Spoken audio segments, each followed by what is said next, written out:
Sorry, my son's dog just want to be part of this video. Anyway, hi, how you doing? Thank you so much for staying with me. If you're still watching, I know that I've not been uploading for a long time, and it's for a very good reason. I've been locked off my account for a very long time. Been trying to reach out to Google and YouTube, and they were very slow to respond to me, and eventually stopped responding to me at all when I was asking them for help on how to get back into my account.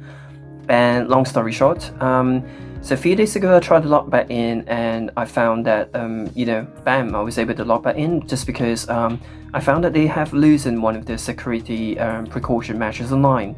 So yeah, so that's why I was able to actually log back inside and now upload this video to simply ask you guys the question of what are the new things that you want to learn for the Malay language, and I just promptly create the videos, upload them for you guys to learn and enjoy.